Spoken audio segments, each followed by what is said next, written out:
Welcome to Catholic Education Matters, the podcast that celebrates the beauty of Catholic education, highlighting excellence in academics, athletics, and the transformative power of faith. Join us as we share the stories of those making a lasting impact on Catholic education. Let's begin.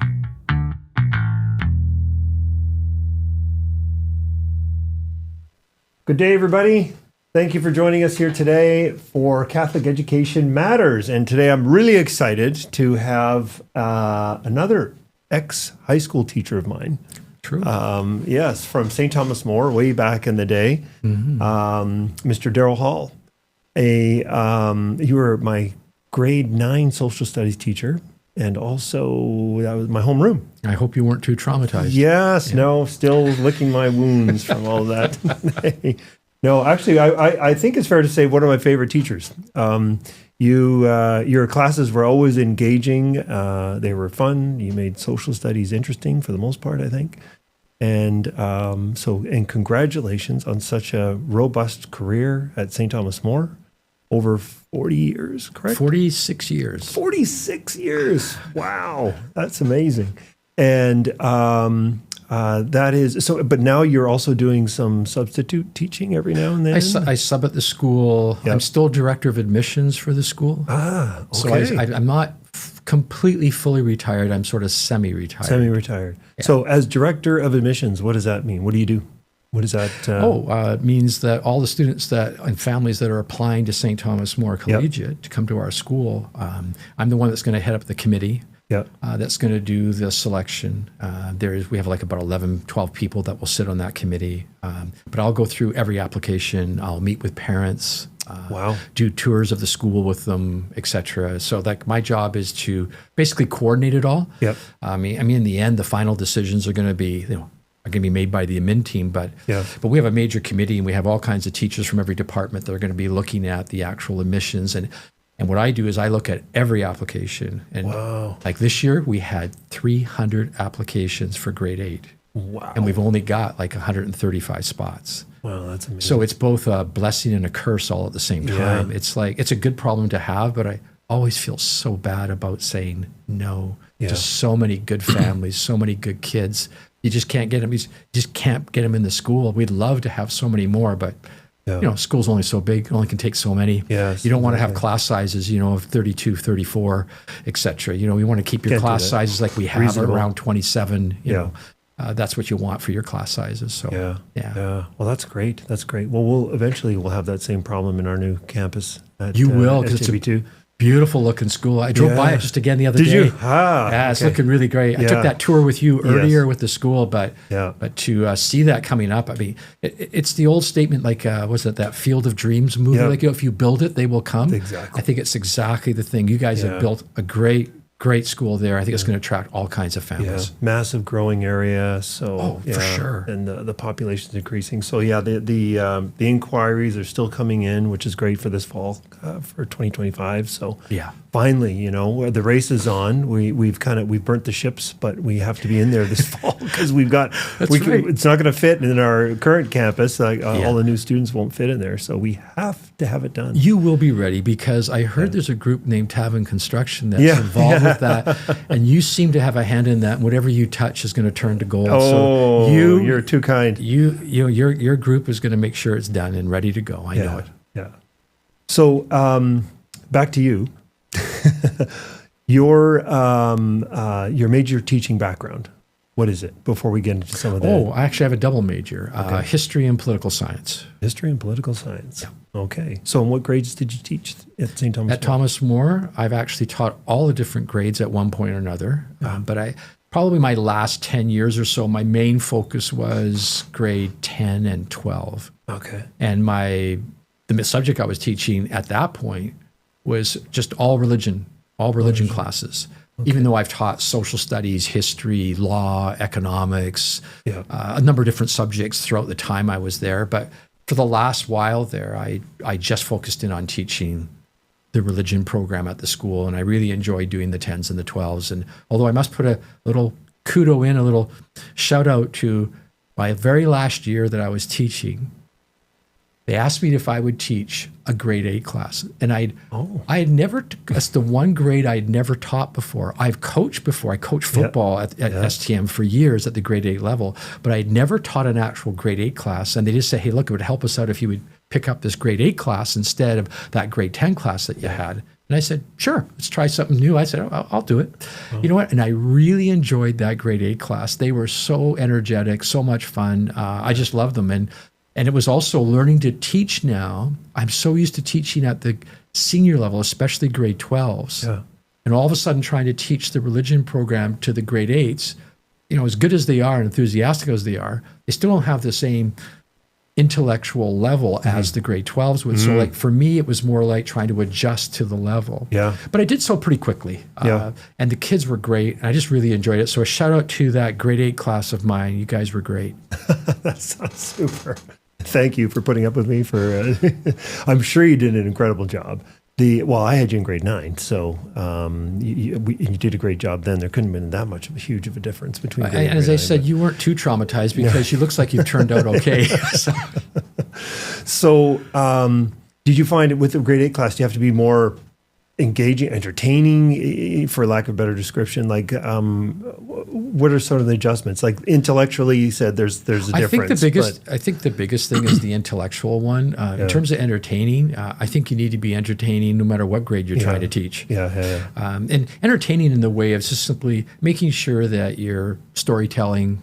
You know, you're not just dealing with facts or, you know, or here's what we believe, but get some sort of real context to it all. Right. You know, yes, use some humor, use the storytelling, use some visuals, let the kids ask questions, all that sort of thing. Like, I think it's important that you just don't get up, you know, and just spout a bunch of facts or something like that, or here's our program. It doesn't work with young people at all. There's got to be engaging. And I remember in your classes, your passion coming through, whether it was in religion or whether it was in social studies. I remember both. I just remember there was passion there.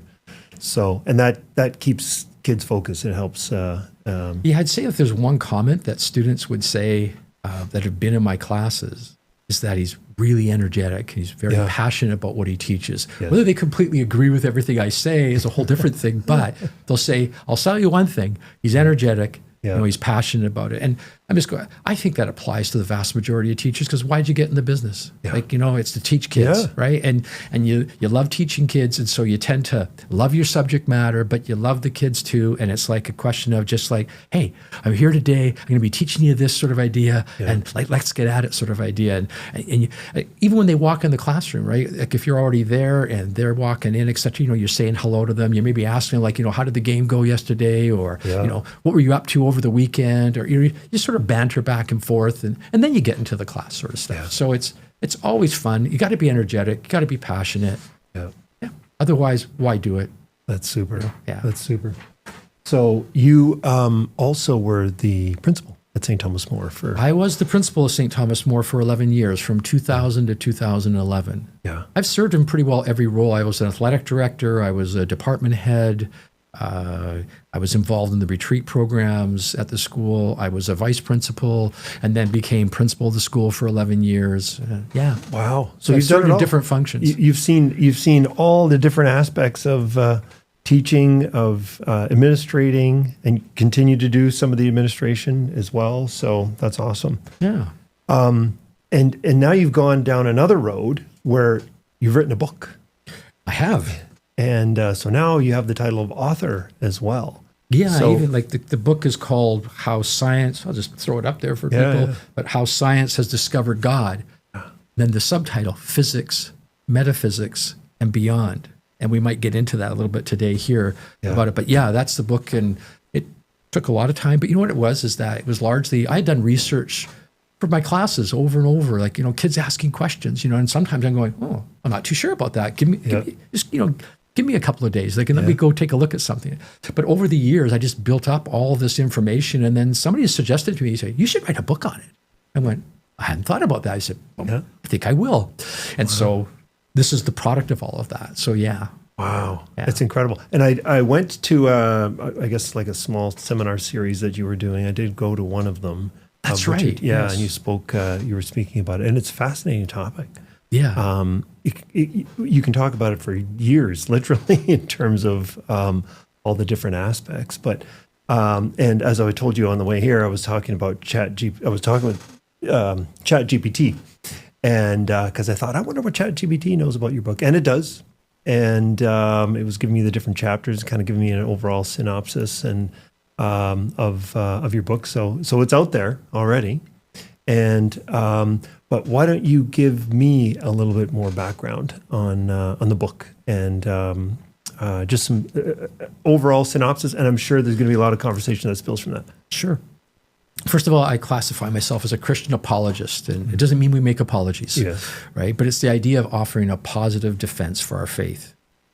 It's simply giving a explanation of why we believe what we believe, that our faith is based on reason and evidence. I think a lot of times people just forget about that, but it's so important. Our faith is based on reason and evidence, and this book here is all about doing the research, finding the evidence, etc. To why do we believe that God exists?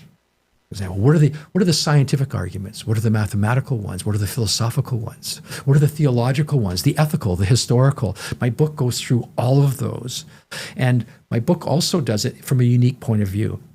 I look at it this way. I'm like, how about all of our atheist detractors and opponents that are out there, right? Yep. Who obviously don't believe what we believe. And I go, well, I need to know what they think. I need to know what their key arguments are. So one of my whole parts of my research was to look at what do the atheist scholars, the historical scholars, their philosophers, their scientists, their mathematicians, what are they saying about these same issues that I want to talk about from a Christian perspective? What are their arguments? What are their claims? And then what I do in my book is I outline what their claims are, and I only do it from the point of view of scholarship. These are not like people who wrote an internet blog. These are people who are considered scholars in their field. So I'm going to compare Christian scholars to the atheist agnostic scholars and pit them up against each other. So the thing is, I would outline what their arguments are, and then I would dismantle those arguments. So that's like one of the approaches I take in the book. Always outline, here's what the atheist thinks about this. Here's what our counter is. And as you can tell from the title of the book, I think there's only one conclusion to draw in the end about who's got the better evidence on behalf of their particular point of view. But I think that's the key core nature of the book. It's looking, it's not, in other words, it's not just a book about saying, well, here's what the Christian religion thinks. It's more about, well, here's what people want to challenge about it. Here's our arguments to support our viewpoint and to counter theirs. And I think that's really key. And I do it in different sections. So the first five chapters of my book, they deal with the science and faith issues. And another 3 chapters are dealing with the suffering and evil issue, which is a huge one. And then the last 5 chapters are dealing with Jesus, his claims, his teachings, most important, his death and his resurrection, because our faith is founded upon the resurrection of Jesus. That's right. And if that's true, well, then the essence of Christianity is true. And what I do is I go to great pains to demonstrate that this is a historical event, the resurrection. Therefore, it can be investigated. And so what I did is that I compared what are the best of the atheist historical scholars, in other words, scholars of ancient history. What facts of history around Jesus' death and resurrection do they agree upon? In other words, is there a consensus between Christian scholars and atheist scholars on facts surrounding Jesus, his death and his resurrection? And there are. So there's a series of these facts. And what I do is I say, okay, well, who's got the best explanation of those facts? Because if those are facts of history and they're agreed upon, who's got the best explanation of those facts? And what I do is I go through a number of the atheist counter theories with regard to trying to explain away the resurrection event. And of course, I dismantle them, each one of them, pretty handily, I must admit. Systematically, just dismantle them and then demonstrate through reason, logic, and evidence why the Christian story is the only one that actually addresses all the agreed upon facts of history. So that's largely the way I've approached the book and what I'm trying to do. That's incredible. Okay, I'm going to have to ask you, because you're leaving us hanging, can you give us a couple of examples of some of those facts? Oh, and, sure, I could. That you dismantle. I always love how these things go. Yeah. Okay. But how it's going to go. Yeah. But sure. So for example, one of the things that's agreed upon, these again, not people who are out there on the internet blog denying the very existence of Jesus. No, the scholars of ancient history that are atheists, they absolutely admit that Jesus is a real individual that really existed. But not only that, they agree upon a number of things about him. Yeah. So number one, they'll agree, yes, he died on a cross. Yeah. His body was placed in a tomb. That the disciples were scared. After Jesus' death, they went into hiding and they were scared, etc. They had lost faith. They agree that there's an empty tomb that has to be accounted for. They agree that the actual apostles and the disciples of Jesus really truly believed that they saw the risen Jesus, okay? And that their lives were transformed by that experience. Now, there's just 5. Just so you know, there's actually, depending on how you want to count it, but there's somewhere between about 50 to 100 different facts that are agreed upon. But these 5 is all you need. Once you go through those 5, you'd say, okay, what are your counter theories? And they'll have theories that Jesus didn't really die. It just looked like he did. He just sort of fainted. Like he just went unconscious. And I just go, really? But anyhow, but you'll get this sort of thing happening. So anyhow, they will come up with their counter theories. I dismantle each one as I go, and then demonstrate how we've got really good evidence to answer those 5 questions, because those are facts of history that are agreed upon. There's a consensus. It's not just, here's the Christian view. No, our atheist scholars agree on this as well. But now, if you agree those are facts, they have to be explained. And they don't have a good explanation. In fact, one of the top scholars, who's an atheist scholar, is a guy named Bart Ehrman. Very good scholar, by the way. Very smart, intelligent guy, right? He's actually a professor. I forget at what university right now, but he's a professor down in the United States there at a major university. And he just says to his students now, he says, if you're asked a question like about the resurrection, et cetera, and stuff like that, he just goes, I just tell my students now, don't try to argue against, like for any of the old theories that we try to use to counter. He said, don't try to use them, because the Christian scholars have totally dismantled those. All he's saying, simply say is, well, we don't know what happened. But wait a minute. You're a scholar of ancient history.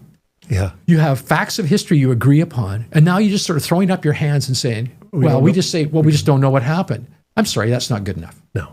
That's not good enough. I mean, I suppose you could say that about any history books. Well, we just don't know. Well, according to this book, but we just don't know. Yeah. So, it'd be tough to survive as a society if we use that claim for everything. Exactly. Yes. Wow. So, what would be the best argument for atheism? Oh, sure. And then we can dismantle that. What would you say? Because you've seen so many, you've heard so many. There's. What would you think is the best argument for atheism? And then, what's usually considered the strongest argument against the Christian faith is the existence of suffering and evil in the world. That's usually considered the strongest argument against it. The basic question is, how can a good, loving, all-powerful God allow for suffering and evil and still be considered good, loving, and all-powerful? Because if he's, good and loving, wouldn't he prefer a world without evil? If he's all-powerful, wouldn't he be able to create such a world?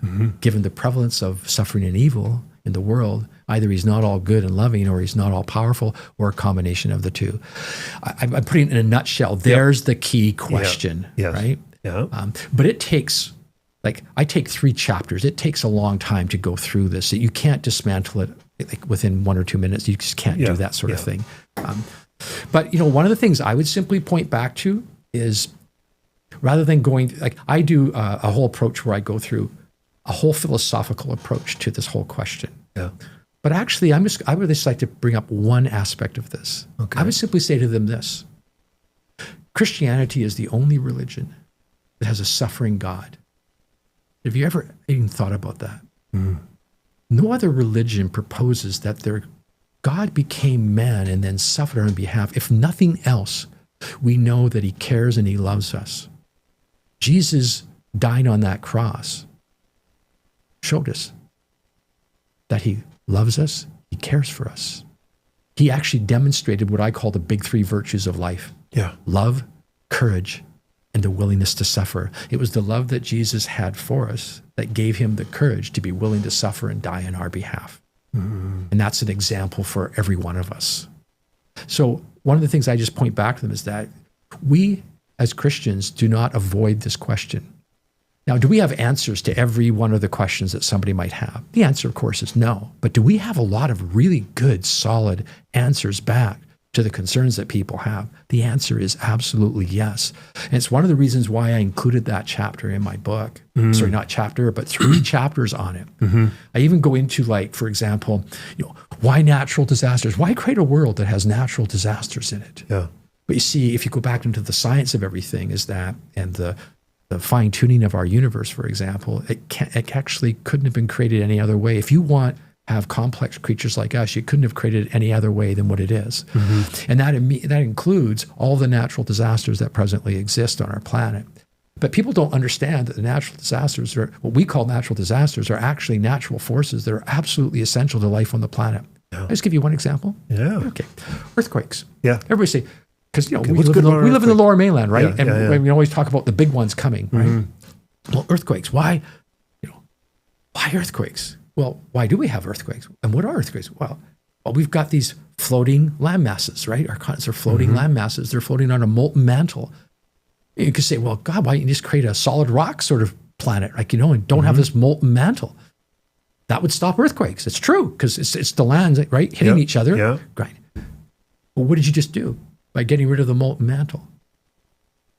The molten mantle produces the magnetic field, which we call the Van Allen radiation belt, which protects us from the solar winds and radiation of the sun. Without constant earthquake and tectonic activity on this planet, first of all, there'd be no life on the planet, period. We'd have no protection from the solar winds and radiation. Also, you'd have no land masses. You can't have creatures like us without land masses, unless you just want an all-world. People forget sometimes that originally we were an all-water world. Mm-hmm. Well, if you want to have creatures like us, you need land masses. Right. That requires tectonic activity, volcanic and earthquake activity. You cannot eliminate those and still want life like us on a planet like this. This is just like one example. You could just for all the different forces. All of them are essential to life on the planet. You can't eliminate them. If you eliminate them, you eliminate life. So you can complain about them all you want. Like, for example, gravity.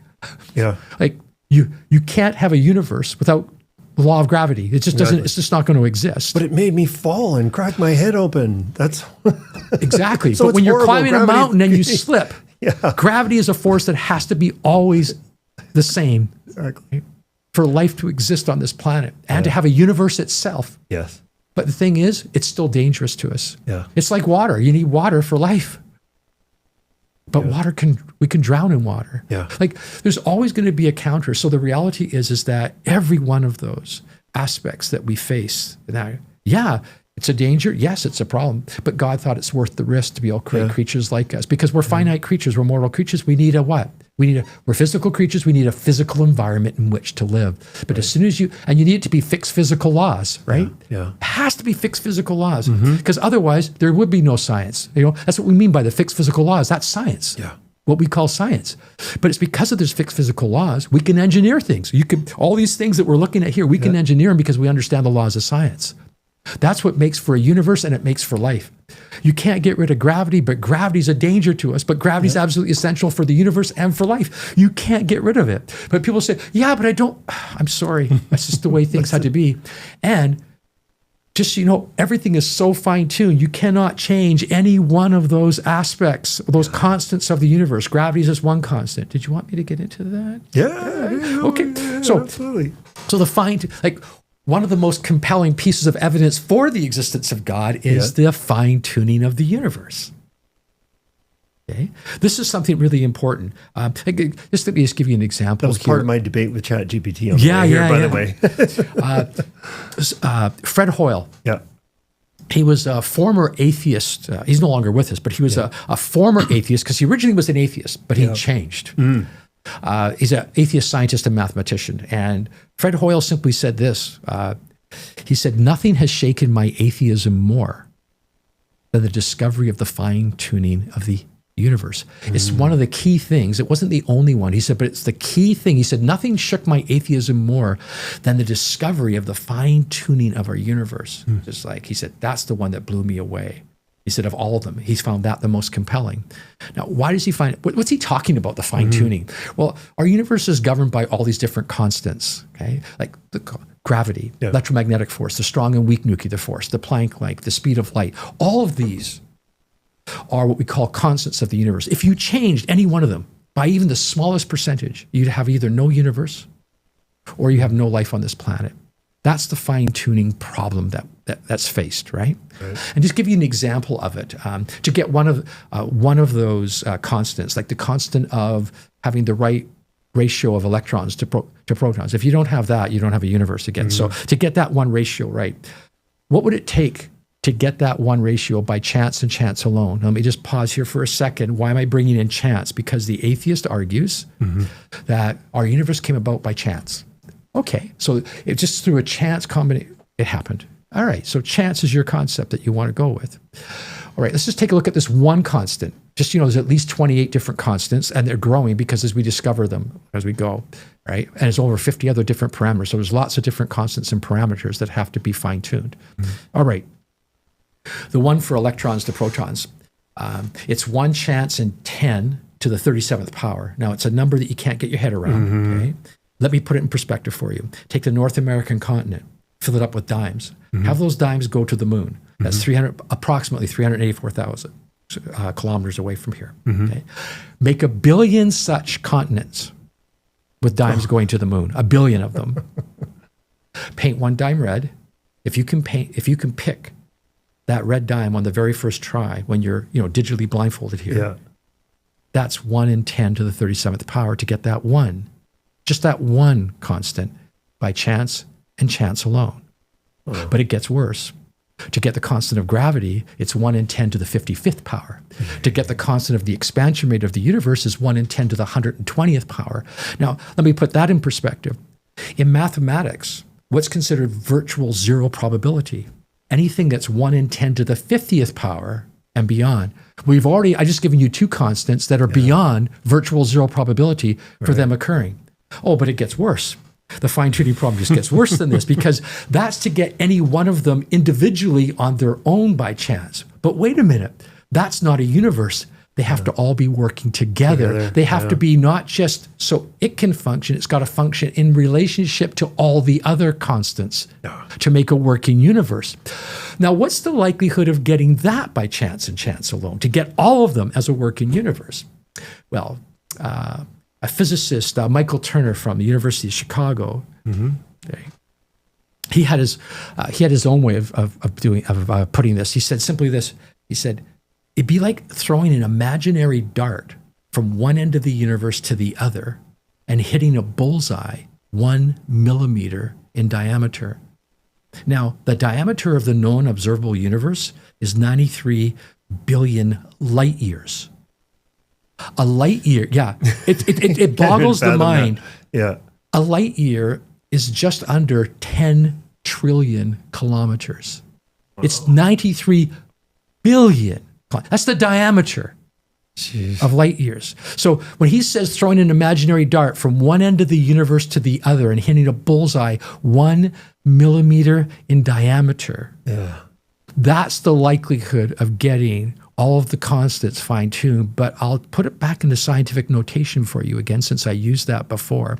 We go to Sir Roger Penrose, Nobel Prize-winning scientist, great mathematician.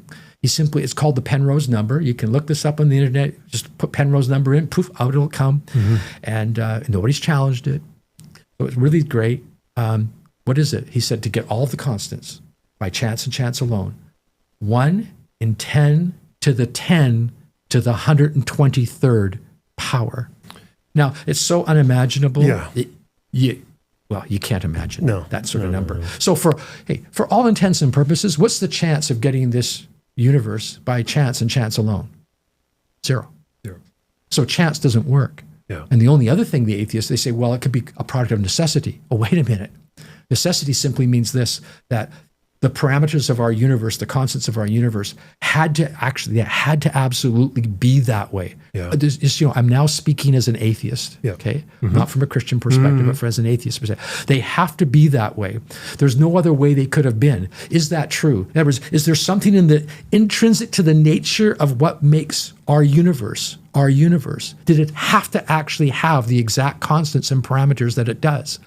Well, even they agree that it's not the case. It could have had different parameters. Remember, I am now speaking from an atheist point of view. They agree that it could have different parameters, so necessity doesn't explain our universe. Chance doesn't explain our universe. But there's only three potential creative forces that could explain our universe: chance, necessity, or intelligent agency. Right. So there's an intelligent mind that's behind our universe. Right. So that's why the fine-tuning argument is a powerful, compelling piece of evidence for the existence of God. Right. And morality fits in there somewhere as well. Well, you can use the moral argument, yes. Yeah. But that takes to me, that one takes a lot more time to unpack, because you have to do it you have to start with philosophy. Yeah. And then you move into the Christian sort of theology part of it. It takes a longer time to unpack. Right. But I think when you, like, for example, one of the key things I try to do in the book is to look at the science and faith thing. I base the first part of the book on the science and faith to establish the existence of God. So you want to build that. Then it's to look at the suffering and evil issues, and then the Christian teachings, like the claims, etc., and the moral arguments, etc. Then you bring those in. But you need to establish this first. I always say to the students, it's no sense talking about the Son of God unless you can first establish the existence of God. Yeah, okay.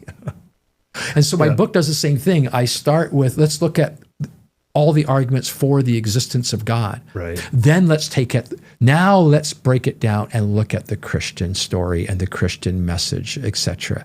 And that's where you have all those other arguments. But like, from my perspective, it's really important to establish the other things first. Mm-hmm. And then go there. No, it makes sense. That makes complete sense. Getting back to this all-loving God that is allowing, air quotes there, allowing evil to happen in the world. And I mean, I've heard it described before that, God created evil because he loves us. And you're like, well, how does that work? And you're like, well, because he gave us free will. How could you love somebody or how could somebody love you if they were forced to love you? Well, that's not even in the definition. I mean, love is a choice, but you can't force somebody to love you. Yeah, free will is one of the key things. Yes. So God, in giving us free will, cannot have said, I've hoped that the people he created loved him without free will. He had to do that. So when with free will, well, now evil, I can do the right thing, I can do the wrong thing, I can do the hateful thing, I can do the loving thing. All of a sudden, I can be greedy, I can be somebody that's generous. Those are all these free will decisions that we can make throughout our entire lives. So love is a choice. So I have to choose to love God and to reject evil. So am I kind of going down the right path with that as an argument for one of the reasons why, like when an atheist would say, well, how could God have allowed, if there is a God, how could God have allowed there to be evil in the world? There's an argument right there. Yeah, no, free will is one of the key arguments that's certainly used, and it makes perfect sense. It's not just like an argument; we just sort of come up with an argument. The thing is that we're basing it upon is that we believe that a rational, intelligent God created a rational, intelligent universe and then created rational, intelligent, self-aware, morally conscious beings in his image. God is free. He made us free. Mm-hmm. The only way, as you mentioned, and you said it very well, the only way that we could love God and love each other is if we have free will. You cannot coerce or force love. It's not something, that's not love. I guess he could have made us more like programmed robots of some sort that we always just do the right thing because we're programmed to do so. But that wasn't his intention. His intention was to have a relationship with these creatures that he has made, because he's made them in his image. We are self-aware, morally conscious beings, right? And therefore we have to be free. And then once we're free, God can't control. If he's actually truly going to make us free, either we're free-willed or we're not free-willed. But once we're free-willed, even an all-powerful God, going back to that statement I gave you, even an all-powerful God, we have an all-powerful God, but you know what he loves? What he seems to love to do? He's willing to give up control. That's how much he loves us. Right. He's willing to give up control to us with the idea that we would hopefully choose him and choose each other and choose to love each other.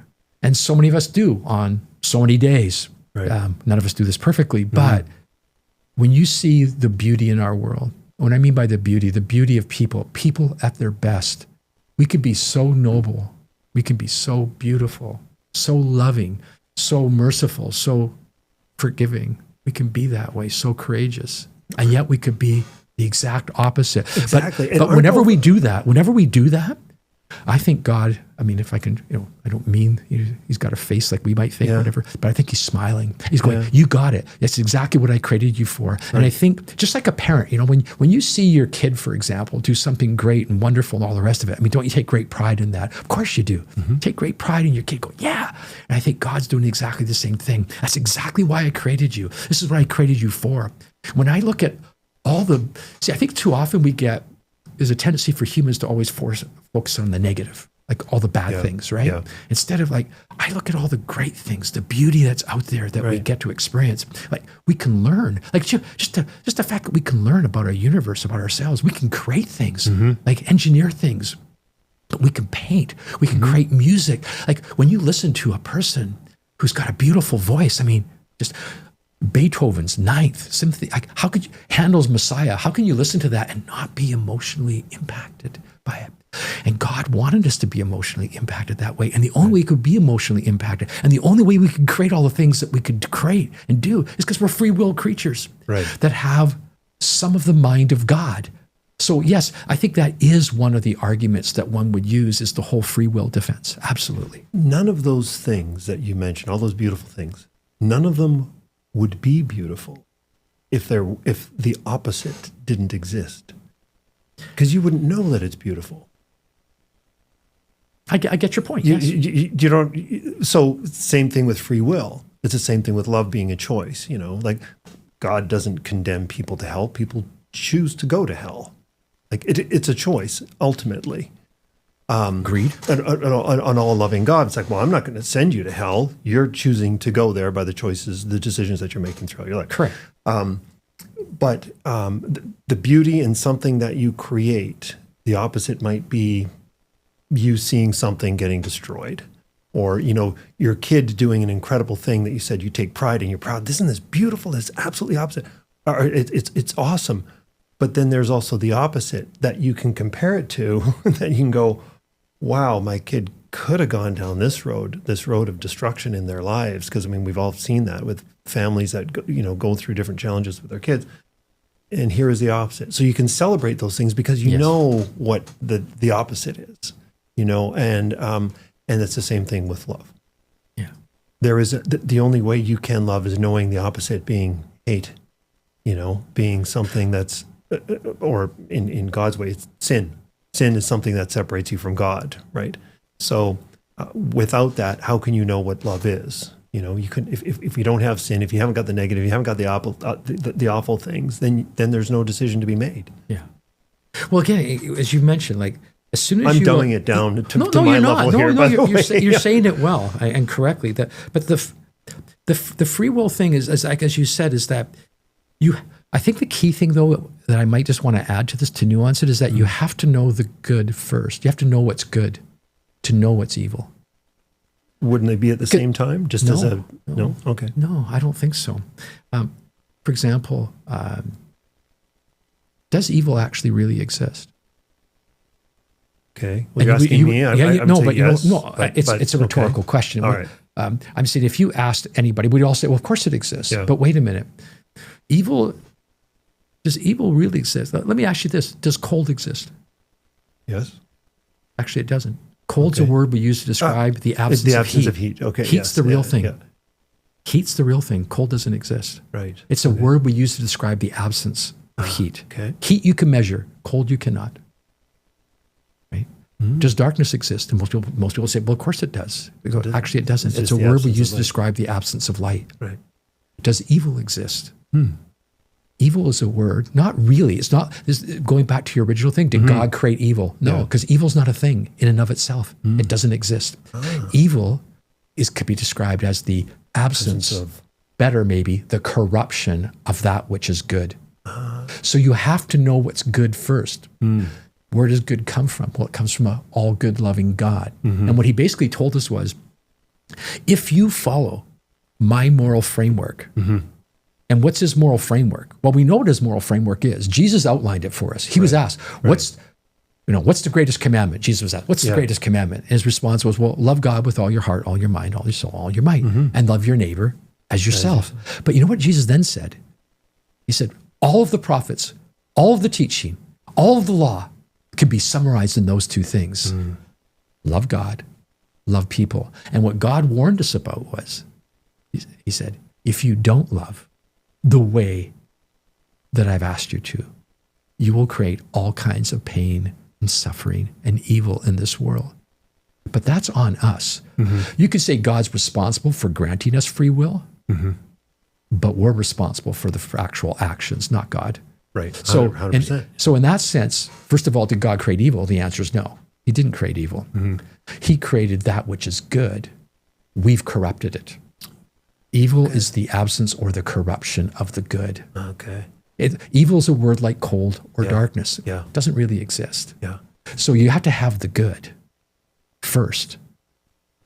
I hope that helps a little bit. No, it does. It does. So evil being the absence of goodness or the absence of love, which is good. But as soon as you create a creature that is capable of good, then as you said earlier, well, then they're going to be capable of evil as well.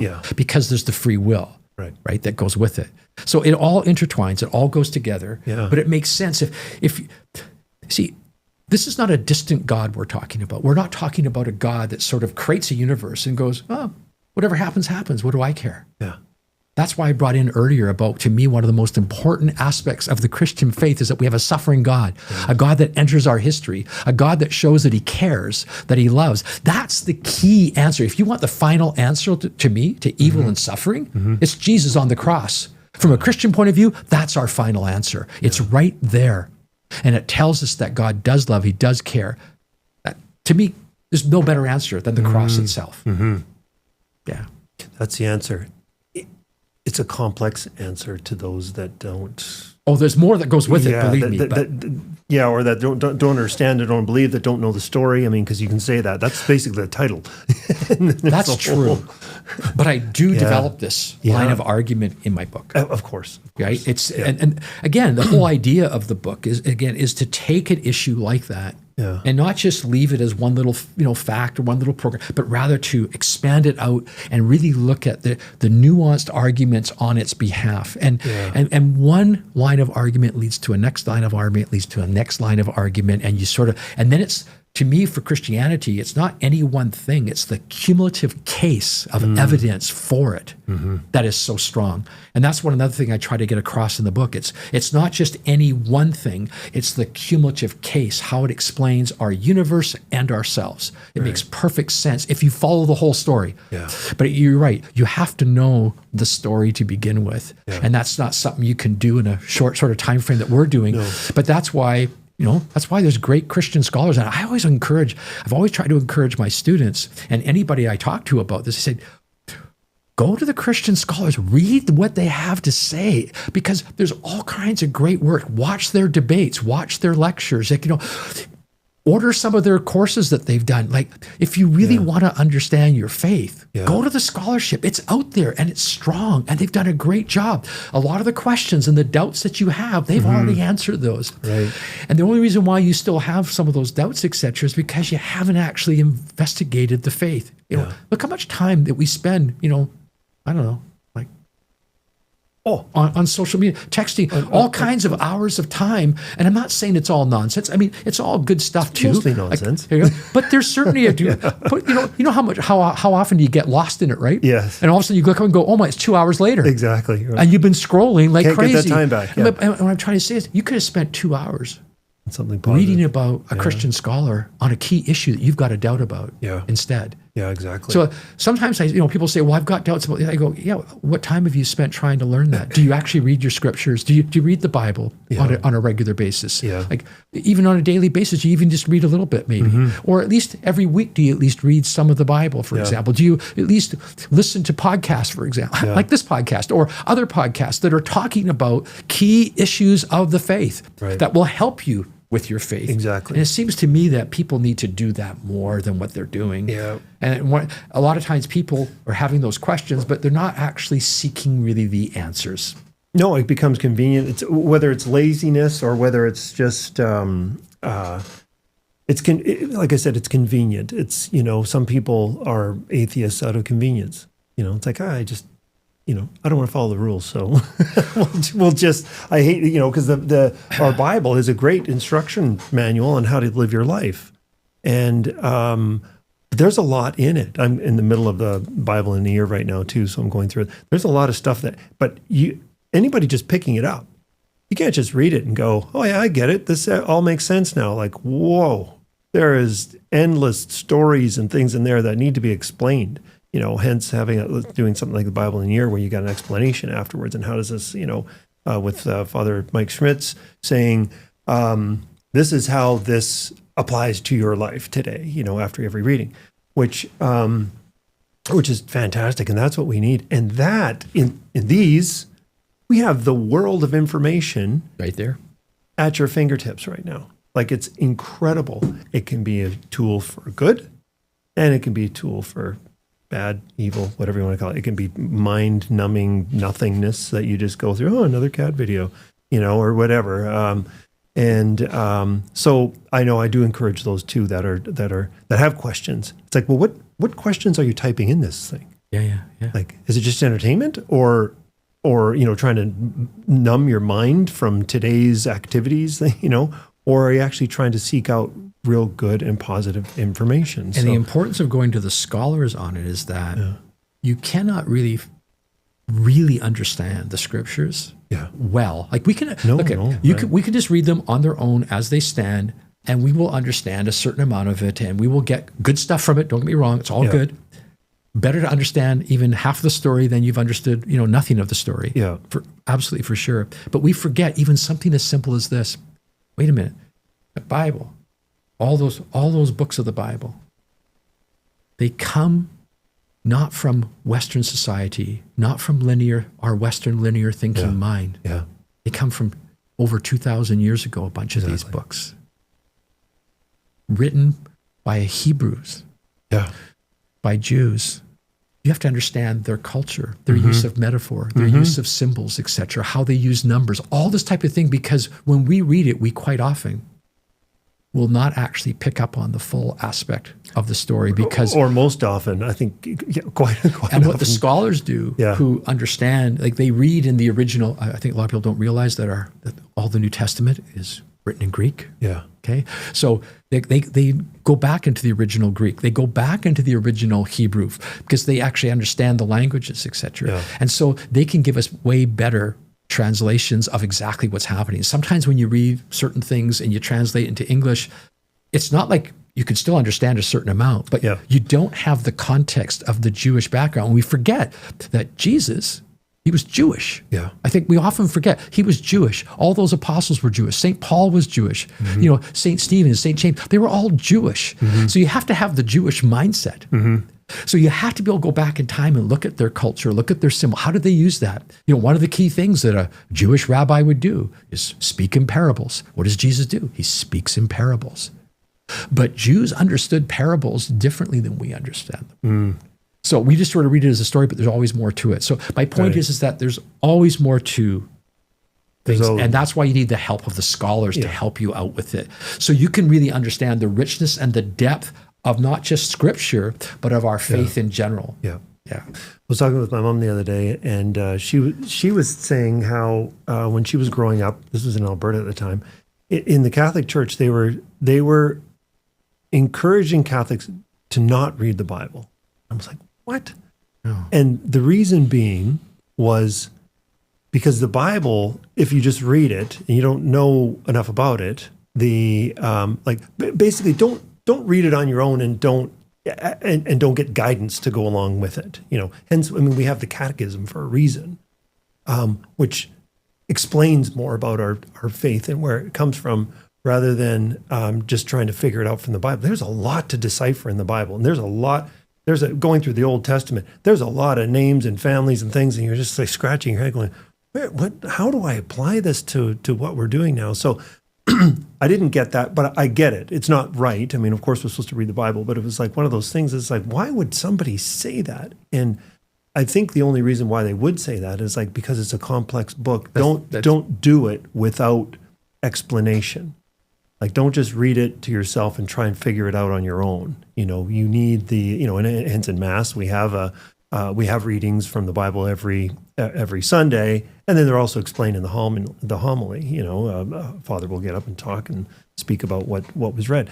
So there is kind of a method to that madness, and it is a complex world, a complex faith where the faith in itself is a journey. If you grow up as Catholic, you learn so much at a young age, which you're just like, how do I absorb this? And you end up, what sinks in is kind of more of the tradition, I think, than the actual faith.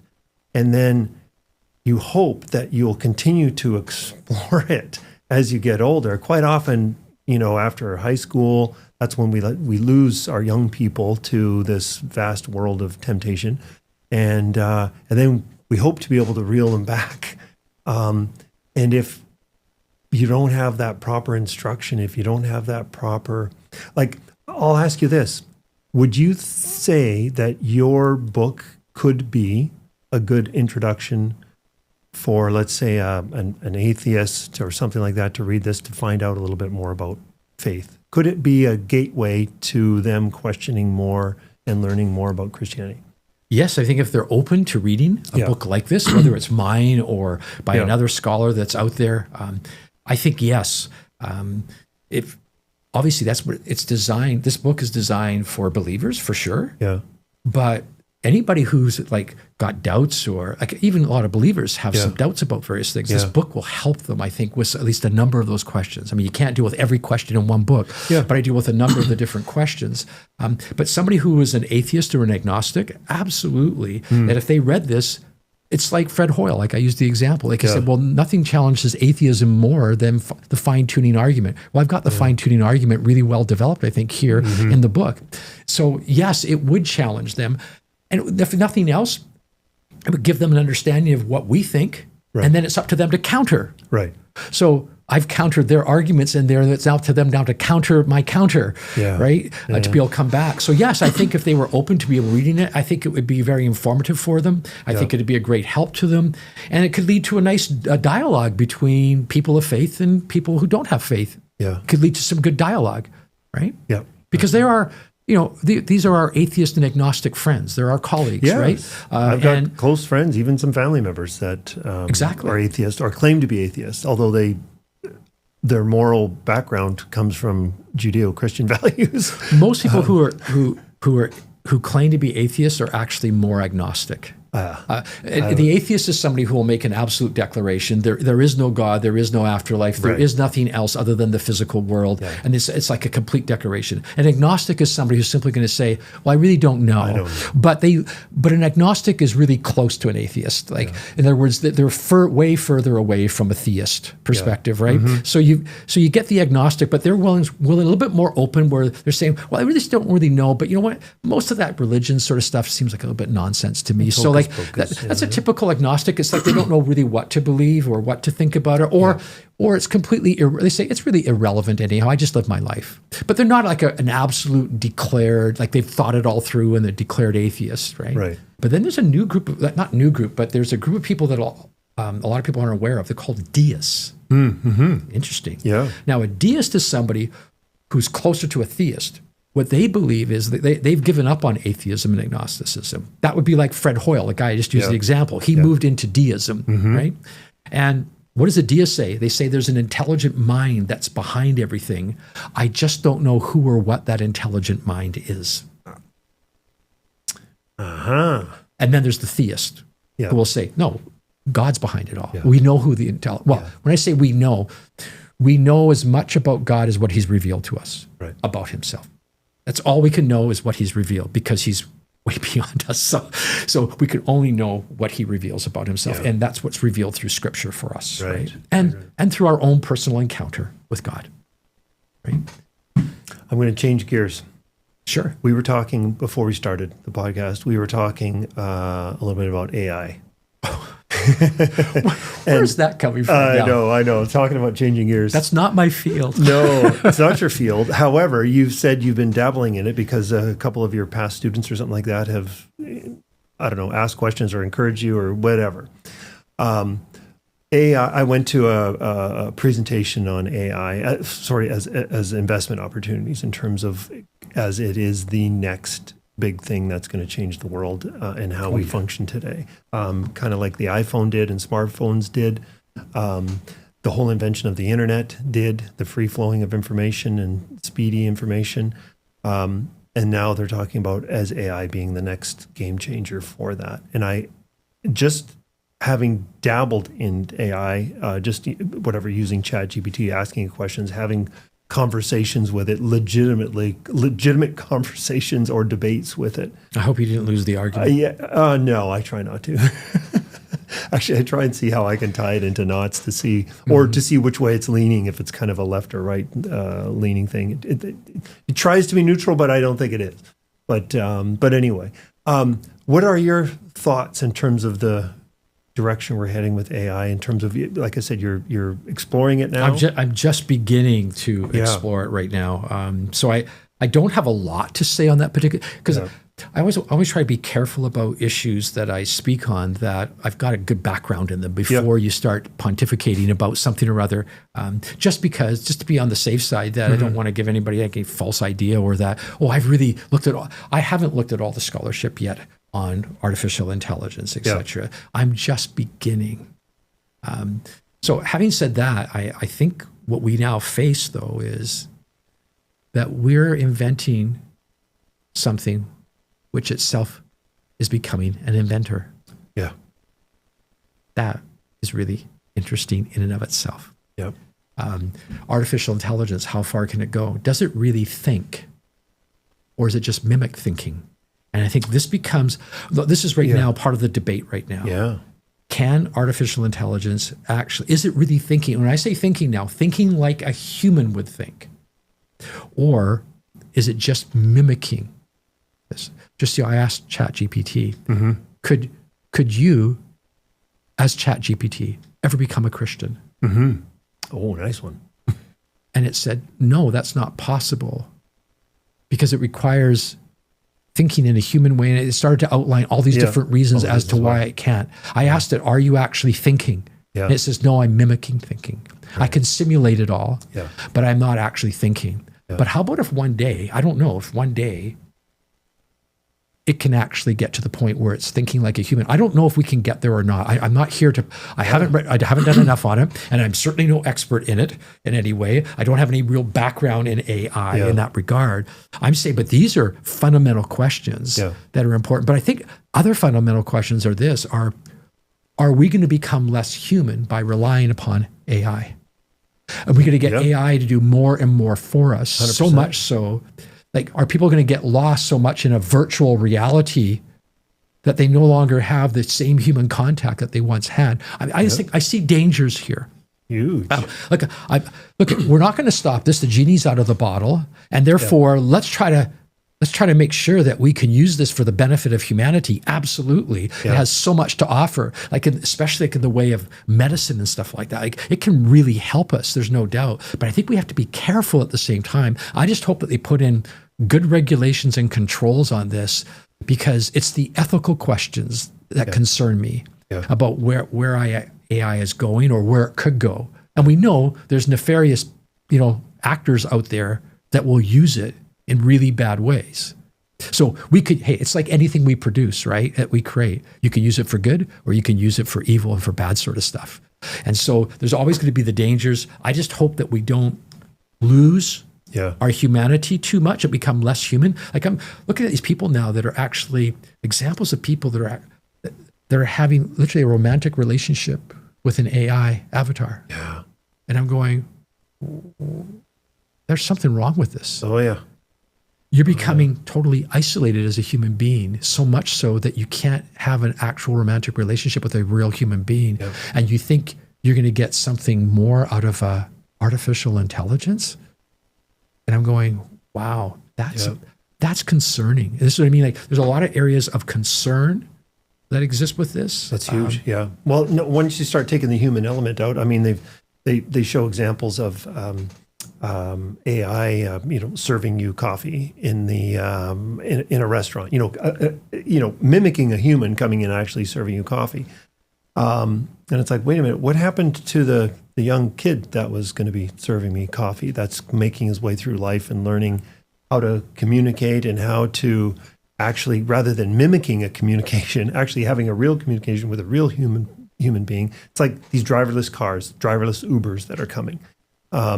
It's like, I'm one of those people that takes interest in the person that's driving the car. I don't just get in there and go on my phone. I actually ask them how their day is and how long you've been driving Uber for. You like it? Or do you have another job?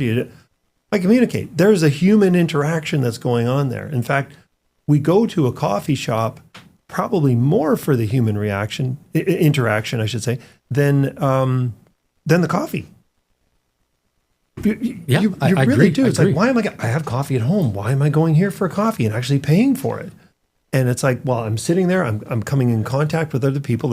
Even if I'm not going there to meet somebody to talk to, but I'm talking to the person. It's like, hey, Troy, how you doing? How's your day today? And it happens to be the person that's working there that's asking me that, Yeah. So those human interactions could go, you go into some McDonald's now and somebody doesn't take your order. You put it in on a screen in front of you, and then there it is.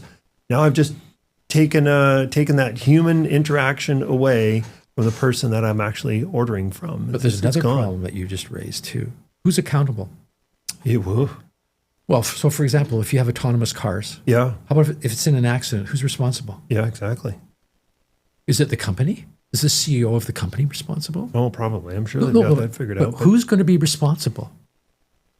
Who's accountable for these sort of things?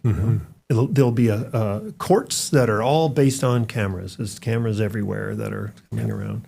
So, and there's privacy issues as well. Yeah. So that's a whole other there's thing. A lot of other things. Okay, bring this back to education. Bring everything back to education and how we educate our kids. I know AI is going to be doing, there's online stuff that's going to be, education is going to be changing a lot over the next, well, say 10, 20 years. I think we're going to see massive education changes. Let's hope it's for the better. You've been in education now, you said, for 46 years. Yeah. I'm going to try and get you to come up with an example of how you think you've impacted one or several students or something like that in a positive way. Is there anyone that you think jumps out at you? Yes. Yeah. One in particular, I will not use names, but this young man was in my Religion 12 class. We were about 3/4 of the way through the year. He'd had various questions along the way, and he'd expressed, doubts about various things, etc. He was brought up as a Catholic, etc., but had some doubts, etc., all the way through.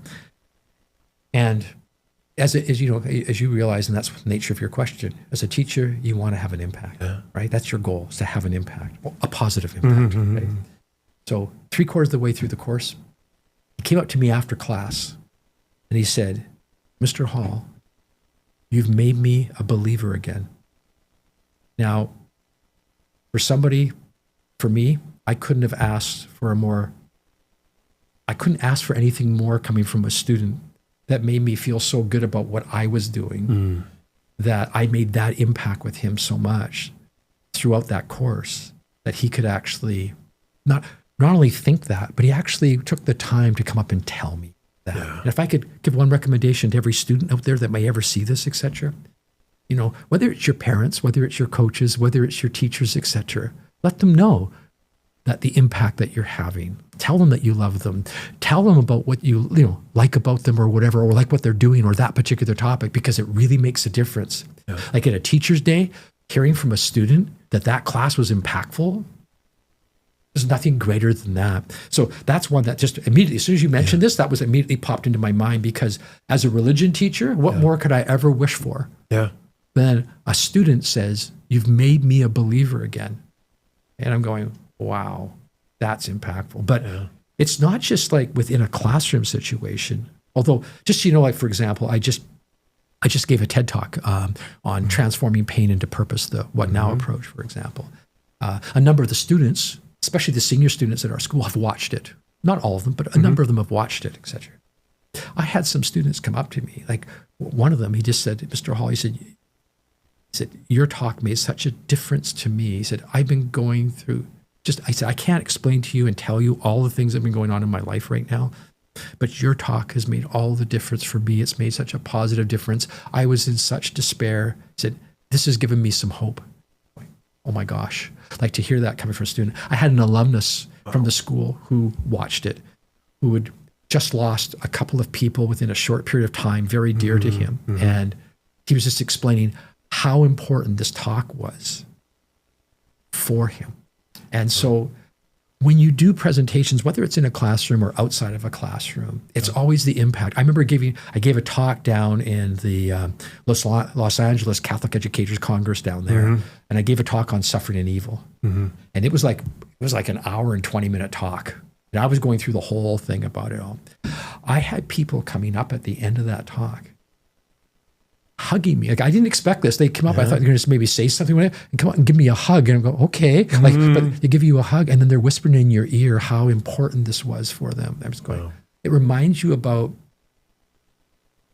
how impactful you can be in what you do, and how important it is also for I think the person who does the presentation, that they get that positive feedback. That is so important. So yeah, like being a teacher, I've had students also, I'm moving off the religion thing, like out of my History 12 classes. Yeah. And one of the things that alumni will constantly, when I haven't taught History 12 for quite a while now, but when I did, it's funny, it's one of the ones that'll always come back. I still remember those stories you used to, and they would start to recount stories that I told, like, within the class. And I'm going, the fact that you still remember that. Some of them said, "Hey, look, you gave me a love for history." Well, what more does a history teacher want than I've instilled in you a love for history? Yeah. Right? And you still even remember some of the stories that I told you. I was going, oh, what more could you want in life than that as a teacher? Yeah. So I love it when I get that type of feedback from students. It's really impactful. So I encourage all students out there, please do that. Yeah. And also with your parents and your coaches, let them know that you really care about them as a coach. Yeah. And how impactful they've been. We don't do that enough. We definitely don't do that. We're all guilty of this. That's why I'm just, hey, we've heard it before. I'm not saying anything new here, but I think we need to hear it over and over, because we 100%. Keep making the mistake of not doing it. Yeah. So we need to keep hearing it over and over again. So at least we'll do it at least sometimes. Yeah. Yeah. Darrell, thank you so much for what you do, for what you've given back to Catholic education over the last 46 years. And you've had a big impact. I still remember some of those stories as well. And you're continuing to make an impact in today's world with the book you've written, TED Talk. What was the TED Talk title again? TED Talk is Transforming Pain into Purpose. The What Now Approach. The What Now Approach. If you just put my name, Darrell Hall, TEDx Talk, it will come up. All right. My book, you'll find it on Amazon. You'll find it on Amazon. Yeah. That's great. And I encourage everybody to get out and support Darrell with the TED Talk, and also the book. Get the book, read the book, share it. And like I said, once again, thanks for all you do. And thanks for coming on. I hope there's so much to talk about. We can go on for hours and hours. I would have loved to have talked about the origin of the universe, the origin of life itself, because, our students, so if I just before we end, one of the problems you mentioned though earlier about our students, and they can lose faith when they land up going to the universities. And part of the reason is that we're not doing this with them. Yeah. We got to give them the evidence for it. So for example, how many of our students will say something like, first class I would do with my grade 12s, give me arguments for and against the existence of God. Yeah. And invariably, you know what they would do? arguments from science, they would all put 90% of the student groups would come back and put scientific arguments against the existence of God. And I'm going, how is that possible? That we have lost them so much that they think that somehow there's a conflict between science and God, when in fact they're absolutely complementary, right? The science is answering the how and the what questions, but it's religion and theology and philosophy that answers the why and the purpose questions, and you need both in order to get a full and complete understanding of this universe and of who and what we are. And they just don't see that. So just to give you one example, they'll talk about the theory of evolution that explains the origin of life. It does no such thing. The theory of evolution does not explain the origins of life. The theory of evolution is a historical theory that only tells us, once you have life, how it might evolve and develop from that point onward. It does not explain the origins of life. People want to try to use the laws of science to explain our universe. No, it explains how our universe operates. It doesn't explain the origins of the universe. The origins of the universe lie outside of our space-time. The Big Bang, we can't get to the Big Bang. The Big Bang is a singularity point that marks the boundary of our space-time. You can't get there. We can trace all the way back to trillionths of a second to the Big Bang. But the Big Bang is not a theory of the origins of the universe. It's a theory about after the Big Bang happens, how did the universe develop and unfold? People don't understand these things, and they need to understand them to see why you need a creator God. You can't see the need for a creator God if you believe that science did everything and science can respond. You got to explain, where do the laws of science come from? Right? And if you don't do that with them, we're going to lose them. We're going to lose them. So sorry. I could go on about this. Do not apologize. I wish we had another hour to go on, because I love to talk about that stuff. We'll have to have you back. Okay. That's awesome, Darrell. Thank you again for coming, and thank you all for joining us here today. And be sure to like and subscribe to the video. That is indeed, if you did like it, hoping that you did. And tune back in again in the next couple of weeks, because we've got much more to come. Thank you, everybody. Thank you for listening to Catholic Education Matters. If you enjoyed this episode, please follow the podcast on your favorite listening platform, rate it, and also leave a review. Don't forget to share this episode with your friends and family to help spread the word about the impact of Catholic education. Be sure to listen again.